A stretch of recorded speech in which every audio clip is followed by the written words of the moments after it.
مولاي صل وسلم دائما ابدا على حبيبك خير الخلق كلهم. اللہ تبارک و تعالیٰ کا بے پایہ لطف و کرم اور احسان عظیم ہے کہ جس نے ہمیں اس جمعۃ المبارک کی عظیم اور بابرکت محفل میں اکٹھے ہونے کی توفیق عطا فرمائی، اور سب سے بڑھ کر یہ کہ ہمیں دولت ایمان سے پیداوار فرمایا۔ آج ہمارا موضوع گفتگو ندائے یا رسول اللہ، یعنی یا رسول اللہ کا نعرہ لگانا۔ کسی مصیبت یا دکھ میں اگر کوئی شخص مبتلا ہو جائے تو وہ یا رسول اللہ یا محمد یا منصور کا نعرہ لگائے۔ تاجدار کائنات صلی اللہ تعالی علیہ وسلم کے زمانہ اقدس سے ہی حضور علیہ السلام کو صحابہ کرام نے ہمیشہ یا رسول اللہ کہہ کے پکارا، یا نبی اللہ کہہ کے پکارا، اور صحابہ کرام نے تاجدار انبیاء صلی اللہ تعالی علیہ وسلم کے مثال مبارک کے بعد بھی اگر وہ کسی مصیبت میں مبتلا ہوتے تو وہ یا محمد یا رسول اللہ کے نعرے لگایا کرتے تھے۔ اسی طرح تابعین، اسلاف امت، اکابر علماء، ائمہ مجتہدین، محدثین نے ان روایات کو نقل بھی کیا اور اس کے جواز کا قول بھی بیان فرمایا۔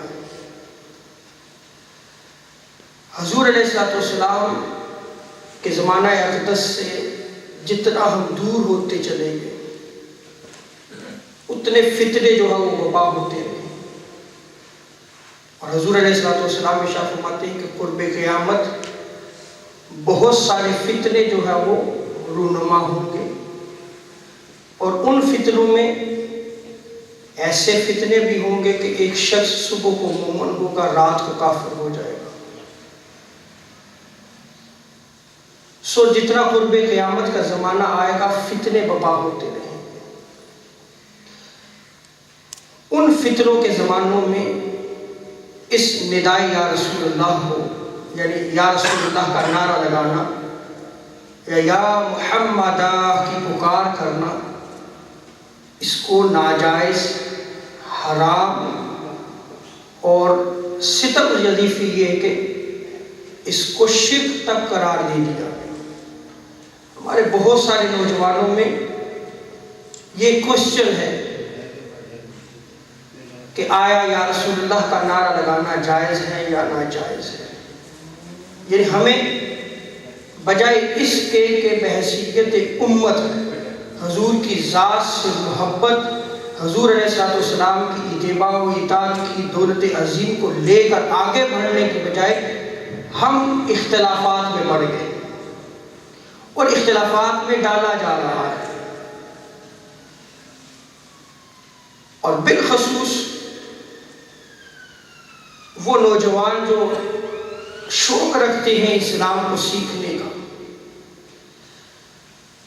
انہیں کوئی اور ذریعہ تو نہ ملا لیکن انٹرنیٹ اور فیس بک کے ذریعے جو ہے وہ اسلام کو سمجھنا شروع کیا۔ اب اس سے کیا ہوا؟ انہیں دین تو سمجھ نہ آئی، گمراہی میں چلے گئے، اور اسی یا رسول اللہ کے نعرے کو شرک تک قرار دے دیا۔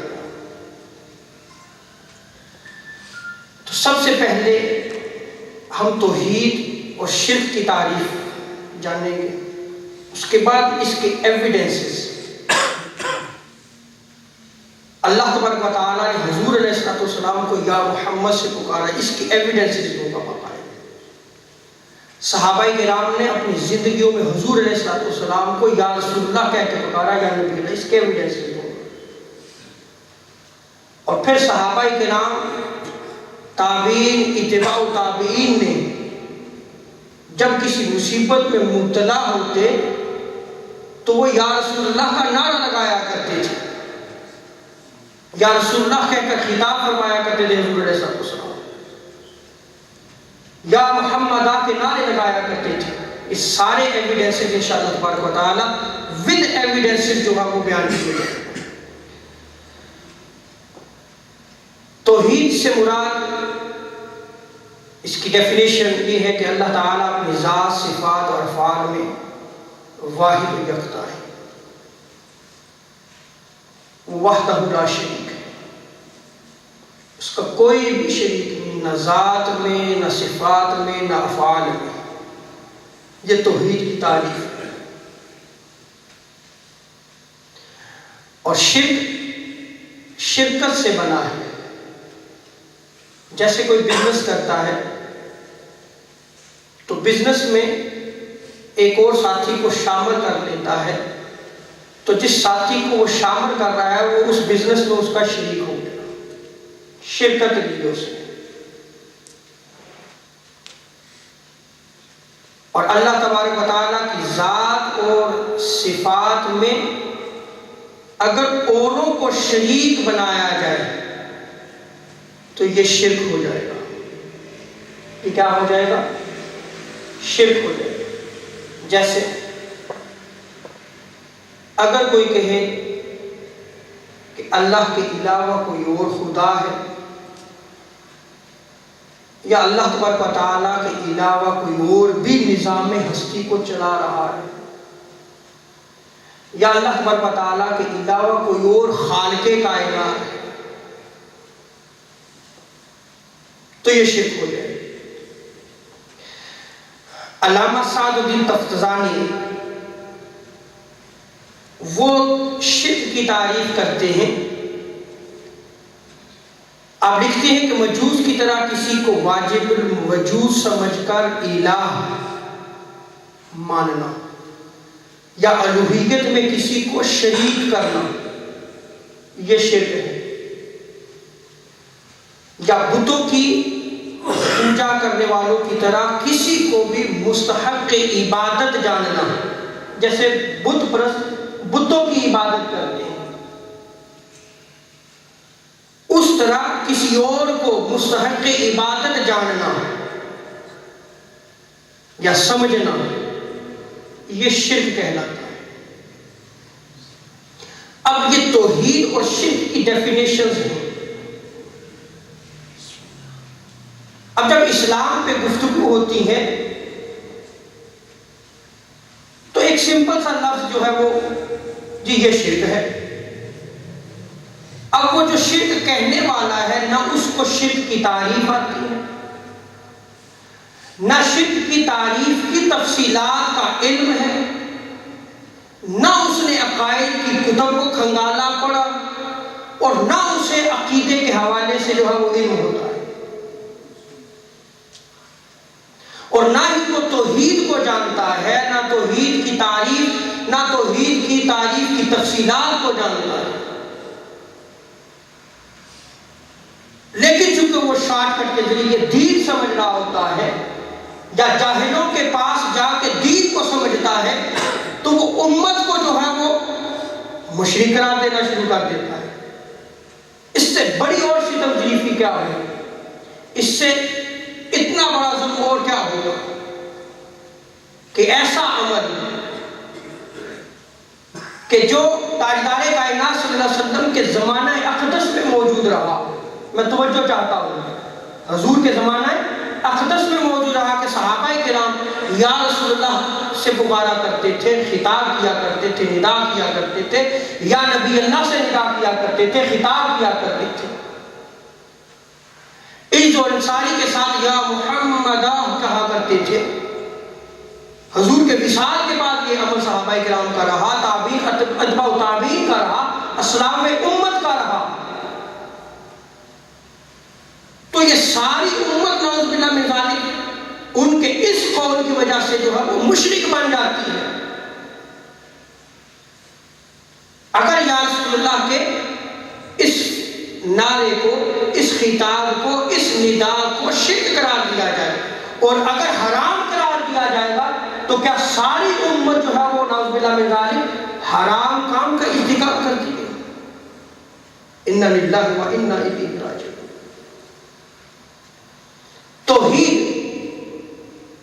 توحید ہے اور ہر زمانے میں توحید رہے گی، اور شرک ہر زمانے میں شرک ہوگا۔ ایسا نہیں ہے کہ ایک ایسا عمل جو دن کو توحید ہو اور رات کو وہ شرک بن جائے، یا ایسا عمل جو رات کو شرک ہو اور صبح جا کے توحید بن جائے، ایسا نہیں ہے۔ اگر دن کو توحید ہے تو رات کو بھی توحید ہے، اگر رات کو شرک ہے تو صبح بھی شرک ہوگا۔ اگر تاجدار کائنات صلی اللہ علیہ وسلم کے زمانہ اقدس میں جو توحید کا تصور تھا، جو توحید کا کنسپٹ تھا، وہ قیامت تک توحید رہے گی، اور جو تاجدار کائنات صلی اللہ علیہ وسلم کے زمانہ اقدس میں شرک تھا، قیامت تک وہ شرک رہے گا۔ ایسا نہیں ہو سکتا کہ ایک زمانے میں وہ توحید ہو اور دوسرے زمانے میں جا کے وہ شرک ہو جائے، ایسا نہیں ہو سکتا۔ اب سب سے پہلے یا رسول اللہ کے ایویڈنسز دیتے ہوئے ہم اس بات کا جائزہ لیں گے کہ رب تعالیٰ نے تاجدار کائنات صلی اللہ تعالیٰ علیہ وسلم کو جب خطاب فرمایا، اپنے حبیب کو جب خطاب فرمایا، تو یا محمد کہہ کے پکارا یا نہیں پکارا؟ رب تعالیٰ نے اس کے ایویڈنسز دیں گے۔ سب سے پہلی روایت بخاری شریف، حضرت انس ابن مالک رضی اللہ تعالی عنہ روایت کرتے ہیں، جب تاجدار انبیاء صلی اللہ تعالی علیہ وسلم معراج پر تشریف لے گئے، طویل حدیث ہے، جب حضور علیہ السلام کو عالم ملکوت کی سیر کرائی گئی، جنت و دوزخ کی سیر کرائی گئی، فقال قاب قوسین او ادنا کے مقام پر حضور علیہ السلام کو فائز کیا، وہاں پہ رب تعالیٰ نے تاجدار کائنات صلی اللہ تعالیٰ علیہ وسلم کو جو خطاب فرمایا، رب تعالیٰ اپنے حبیب کو پکارتا ہے، کیا الفاظ ہے؟ فقال الجبار یا محمد، اللہ تعالیٰ پکار رہا ہے اپنے پیارے حبیب کو، اے محمد۔ قال، جب ندا سنی تاجدار انبیاء صلی اللہ تعالیٰ علیہ وسلم نے، تو حضور عرض کرتے ہیں رب کی بارگاہ میں، لبیک و سعدیک، میں حاضر ہوں رب تعالیٰ۔ تو دیکھیں اس روایت میں رب تعالیٰ نے تاجدار کائنات صلی اللہ علیہ وسلم کو یا محمد سے پکارا یا نہیں پکارا؟ دوسری روایت، یہ بھی بخاری کی روایت ہے، حضرت انس بن مالک ہی روایت کرتے ہیں کہ جب امت کو رب تعالیٰ نے نمازوں کا تحفہ دیا، تو جو پہلے نمازیں مقرر ہوئی تھی وہ 50 تھی۔ کتنی تھی؟ جب حضرت موسیٰ علیہ السلام کے ساتھ گفتگو ہوئی اور تاجدار انبیاء صلی اللہ علیہ وسلم دوبارہ رب کی بارگاہ میں عرض کرتے رہے، تو جو 5 نمازیں فرض کی گئیں، اس وقت رب تعالیٰ نے ارشاد فرمایا، بخاری کی روایت ہے، انس بن مالک روایت ہے، یا محمد، رب تعالیٰ نے کہا فرمایا، اے محمد، انہن 5 صلوات کل یوم و لیلہ، دن اور رات میں آپ کی امت پر 5 نمازیں فرض کی گئی۔ تو رب تعالیٰ خطاب یا محمد سے کر رہا ہے یا کہ؟ تیسری روایت جامع ترمذی، مسند احمد بن حنبل، امام طبرانی نے موجم الکبیر میں، امام دارمی نے سنن دارمی میں اس روایت کو نقل کیا ہے۔ حضرت عبداللہ ابن عباس رضی اللہ تعالی عنہما اس روایت کو نقل فرماتے ہیں، قال اتانی ربی فی احسن صورت، حضور علیہ السلام فرماتے ہیں کہ ایک رات رب تعالی اپنی احسن صورت میں، اپنی خوبصورت شکل میں آیا، فقال یا محمد، رب تعالی نے ندا دے رہا ہے، رب تعالی خطاب فرما رہا ہے، یا محمد، اے محمد، قلت، حضور ارشاد فرماتے ہیں کہ میں نے عرض کی رب کی بارگاہ میں، لبیک و سعدیک، میں حاضر ہوں باری تعالی۔ باری تعالیٰ نے تاجدار انبیاء صلی اللہ علیہ وسلم سے کلام فرمایا اور پوچھا کہ عالم بالا میں فرشتے، عالم ملکوت میں فرشتے کس بات پہ جھگڑتے ہیں؟ قلت لا ادری، حضور علیہ السلام نے رب کی بارگاہ میں عرض کیا، میں نہیں جانتا باری تعالیٰ، مجھے علم نہیں۔ رب نے پوچھا، حضور نے لا علمی کا اظہار کیا۔ اس سے ایک اور بات یہ بھی ثابت ہوئی کہ جو عالم ہو، جو دین کو جاننے والا ہو، وہ اگر کوئی سوال کرے اور اس کو کسی چیز کا علم نہ ہو، جو سامنے مخاطب ہے اس کو کہہ دینا چاہیے کہ مجھے اس کا علم نہیں۔ جیسے رب تعالیٰ نے سوال کیا تو حضور کیا ارشاد فرماتے ہیں، مجھے جو ہے وہ لا ادری، میں نہیں جانتا۔ حضور علیہ السلام ارشاد فرماتے ہیں، فوضع یدہ بین کتفی حتی وجدت بردھا بین ثدیی، رب تعالیٰ نے اپنی شان قدرت کے ساتھ میرے دونوں کندھوں کے درمیان اپنا دست مبارک رکھا اور میں نے اس کی ٹھنڈک اپنے سینے تک محسوس کی۔ فَعَلِمْتُ مَا بَيْنَ الْمَشْرِقِ وَالْمَغْرِبِ، پس میں نے جان لیا جو کچھ مشرق اور مغرب میں تھا، ہر چیز کا علم میں نے حاصل کر لیا، ہر چیز کا علم مجھے عطا کر دیا گیا۔ رب تعالیٰ نے اپنی شان قدرت کے ساتھ جو ہے وہ دست مبارک۔ سیدنا ابو ہریرہ کثیر روایت ہے، بہت زیادہ روایات جو ہے وہ سیدنا ابو ہریرہ سے منقول ہے۔ آپ کو حضور علیہ السلام کی روایات یاد نہیں رہتی تھی، حضور کی مجلس میں بیٹھے تھے، سنتے لیکن یاد رہتی۔ شکایت کی، حضور علیہ السلام نے آپ کے سینہ اقدس پہ، سیدنا ابو ہریرہ رضی اللہ تعالیٰ عنہ کے سینہ اقدس پہ ہاتھ مارا۔ سیدنا ابو ہریرہ فرماتے ہیں کہ بس وہ دن اور آج کا دن جو میں حضور سے سنتا دیکھتا مجھے کبھی بھی نہیں بھولتا تھا، مجھے کبھی بھی نہیں بھولتا تھا۔ موضوع کی طرف پھر آتا ہوں کہ یا محمد کی ندا کرنا، یا رسول اللہ کا نعرہ لگانا، رب تعالیٰ نے حضور علیہ السلام کو یا محمد سے خطاب کیا، وہ روایات نقل کر رہا ہوں۔ اور چوتھی روایت، یہ بخاری مسلم کی متفق علیہ روایت ہے، سنن کبریٰ میں امام نسائی نے بھی اس روایت کو نقل کیا ہے۔ حضرت معبد بن حلال، حضرت انس بن مالک اس روایت کو نقل کرتے ہیں کہ روز قیامت جب نفسا نفسی کا عالم ہو،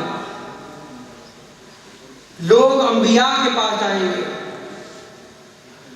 انبیاء جو ہے وہ کہیں گے کہ بھئی آج ہمارے پاس کیا لینے آئے، پھر سارے اکٹھے ہو کر حضور کی بارگاہ میں جائیں گے، اور جب حضور علیہ السلام رب تعالیٰ کو راضی کرنے کے لیے سجدہ ریز ہوں گے،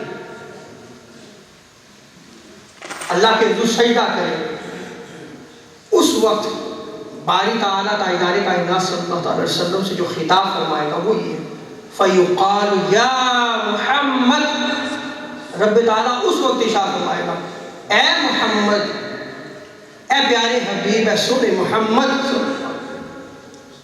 ارفع رأسک، اپنا سر اٹھائیے، وَقُلْ يُسْمَعْ وَسَلْ تُؤْتَهُ وَاشْفَ تُشَفَّعْ، آپ مانگیے آپ کو عطا کیا جائے گا، آپ شفاعت فرمائیے آپ کو اذن شفاعت دیا جائے گا۔ تو یہاں پہ بھی دیکھیں کہ روز قیامت جب حضور سجدہ ریز ہوں گے تو باری تعالیٰ یا محمد سے خطاب فرمائے گا۔ ابن مردویہ روایت کرتے ہیں اور اس روایت کو سیدنا ابو ہریرہ رضی اللہ تعالیٰ عنہ نے بیان فرمایا۔ حضور علیہ السلام نے ارشاد فرمایا کہ اللہ تعالیٰ نے کبھی کسی کی زندگی کی قسم نہیں کھائی، کبھی بھی کسی کی زندگی کی قسم نہیں کھائی، الا بحیات محمد صلی اللہ تعالیٰ علیہ وسلم، سوائے تاجدار کائنات صلی اللہ علیہ وسلم کی زندگی۔ اور آگے حضور علیہ السلام فرماتے ہیں قال اللہ تعالی، اللہ تعالیٰ ارشاد فرماتا ہے لعمرک،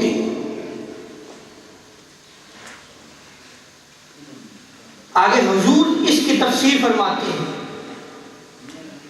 یعنی حیاتک یا محمد، اللہ تعالیٰ ارشاد فرماتا ہے اے محمد آپ کی زندگی کی قسم، اے محمد آپ کی زندگی کی قسم۔ تو ایسا عمل، ایسا قول جو رب تعالیٰ نے اختیار فرمایا کہ حضور علیہ السلام کو یا محمد سے خطاب فرمایا، تو کیا وہ عمل آج شرک بن جائے گا؟ یہ جو کہتے ہیں کہ یا رسول اللہ کا نعرہ لگانا شرک ہے، یہ بہت بڑا کوسچن مارک ہے ان کے لیے۔ آپ کیسے کہہ سکتے ہیں؟ آپ کے پاس کیا ایویڈنس ہے؟ جیسے کہ میں نے آغاز کتاب میں بیان کیا، اگر ان کے اس قول کو لے لیا جائے تو ساری امت بشمول صحابہ کرام اور بشمول تاجدار کائنات صلی اللہ علیہ وسلم کی حیات مبارکہ، نعوذ باللہ من ذالک، سارے مشرک ہوتے۔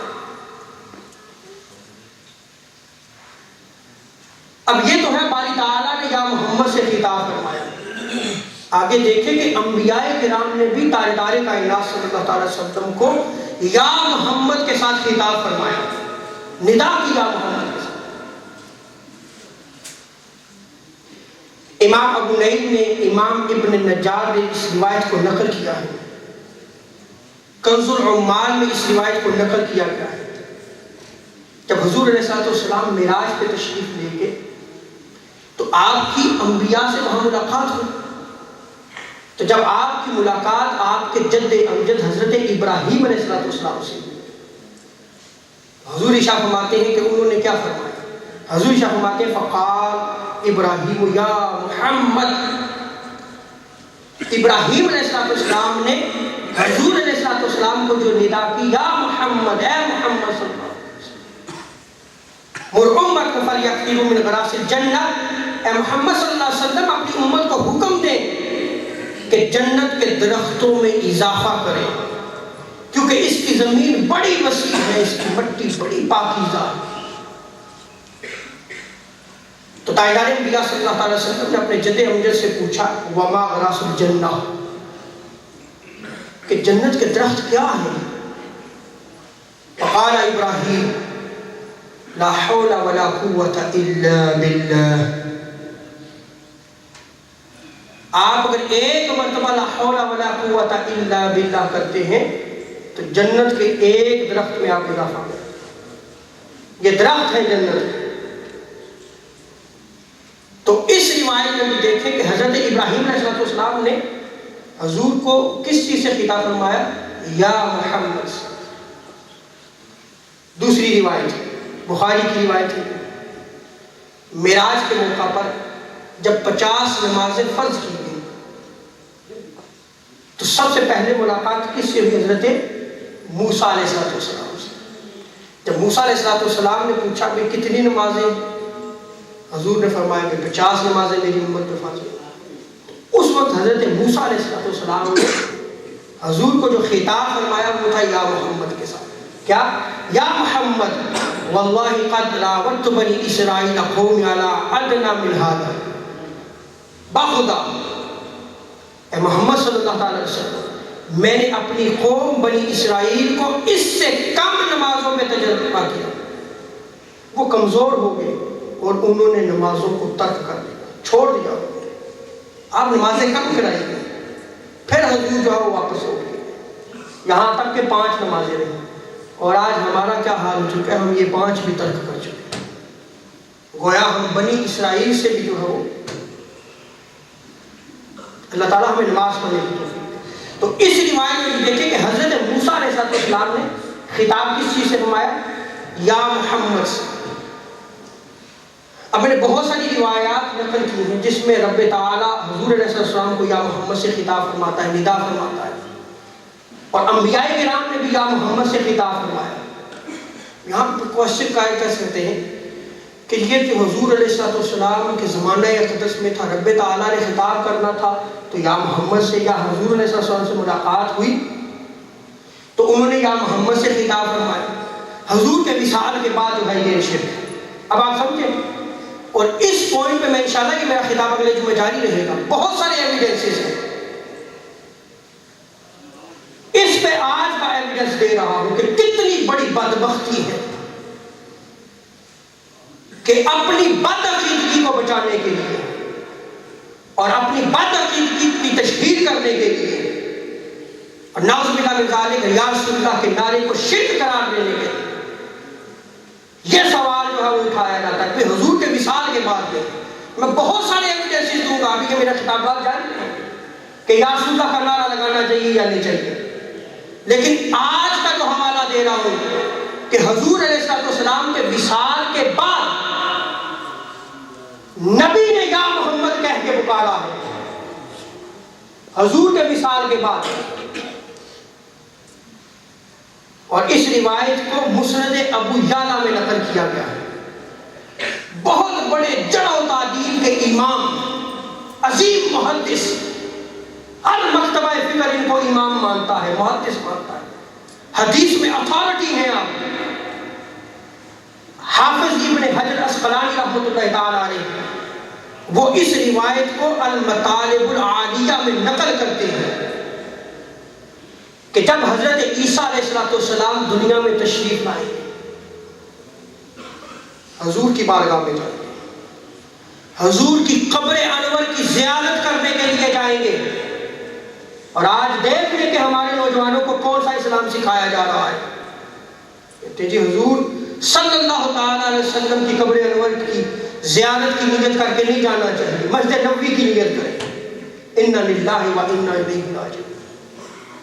تباہی و بربادی ہے، بدعقیدگی کو پھیلایا جا رہا ہے، وہ عقیدہ جو 200 سال کی پیداوار نہیں ہے، اسی 100 سال میں جو پنپ رہا ہے اس کو آج اسلام کے نام پہ پھیلایا جا رہا ہے۔ آج ہماری نوجوان نسل کو عقیدہ صحیحہ سے دور کیا جا رہا ہے۔ اس کے قصوروار کون ہے اور ایسا کیوں ہو رہا ہے؟ یہ ڈیبیٹ عام ہماری مجلس میں بھی کی جاتی ہے اور سارے کا سارا پرندہ علماء کو اٹھا کے پھینک دیا جاتا ہے۔ علماء کا بھی رائٹ بنتا ہے لیکن علماء حق قیامت تک موجود رہیں گے، لیکن کوشچن یہ ہے کہ میں اس پہ اپنے خطابات کسی لیے شروع کروں گا جس میں حضور علیہ السلام نے بچوں کی تعلیم و تربیت کے حوالے سے ہمیں کیا سکھایا تھا کہ ہمیں علم ہے اس کا۔ ہم تو بچے کی شادی کرتے ہیں تو بچے کو علم نہیں ہے کہ شادی کے کیا لوازمات ہیں، کیا کرنا ہے، آگے کیسے زندگی بسر کرنی ہے، نہ بچی کو پتا ہوتا ہے۔ بھئی مولوی کے پاس تو وہ 1 گھنٹے کے لیے آتے ہیں تو 1 گھنٹے میں وہ دین سیکھیں گے؟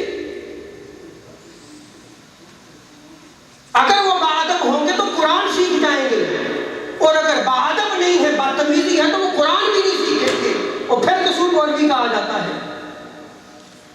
گھر میں آپ کے پاس ہے، سکول ہے، تو اتنا زیادہ جو وقت گزارتے ہیں اس کا جواب دہ کون ہے؟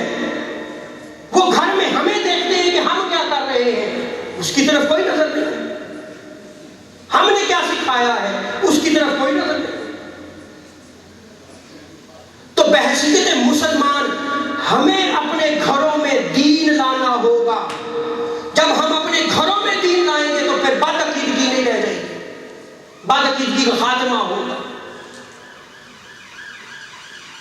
اب دیکھیں کہ حضرت عیسیٰ علیہ السلام حضور کی قبر انور پہ حاضری دیتے ہیں, اور قبر انور پہ حاضری دے کے کیا کہتے ہیں؟ وَلَئِنْ قَامَ عَلَىٰ قَبْرِي, وہ میری قبر پر حضور صلی اللہ علیہ وسلم فرماتے ہیں کہ میری قبر کے پاس کھڑے ہو کے کہیں گے فَقَالَ يَا مُحَمَّدْ, حضرت عیسیٰ علیہ السلام پکاریں گے تاجدار کائنات صلی اللہ علیہ وسلم کو, یا محمد. اور حضور ارشاد فرماتے ہیں کہ میں اس کا جواب دوں گا, میں اس کا جواب دوں گا. اب فرشتے جب تاجدار کائنات صلی اللہ علیہ وسلم کی بارگاہ میں حاضر ہوتے,